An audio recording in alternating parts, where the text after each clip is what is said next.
We are in a time of war.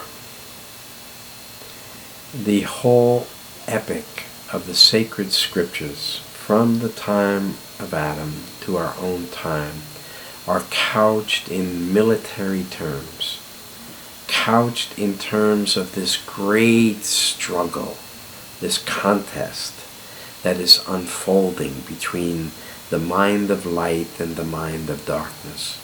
And the mind of darkness is presently ruling the earth. Who is like the beast? Who can make war with the beast? And even today, we were discussing the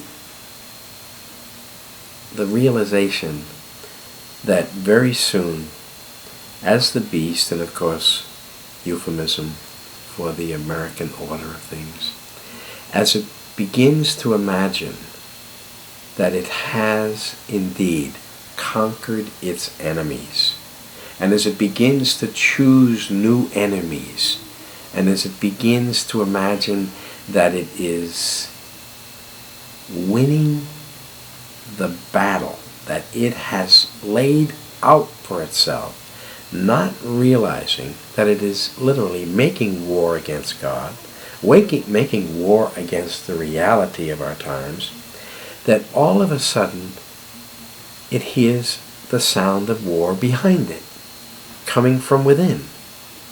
And that now the beast turns around and finds out that there is a social revolution unfolding inside of its own, the confines of its own nation, as it is. That the sons of light have appeared without their even knowing it, and they are waging war from within against the measure of darkness itself that is holding the mind of light captive. So that's what the warrior spirit does. It is deeply concerned for the children and those who fully cannot understand. The soul that is coming to spiritual perfection sees that the only way in a moment of crises, the only way to free them from the captivity is to turn around and make war against the captor. And in order to make war, it must gather its forces.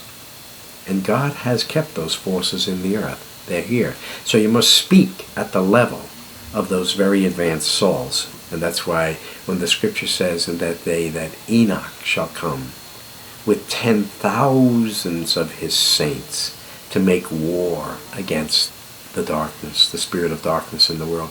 Well, those 10,000s of saints are reincarnated in our time. They're walking around in the earth. As the scripture says, those who have shall more be given. And even those who have not, it shall be taken away, even that which they seemeth to have.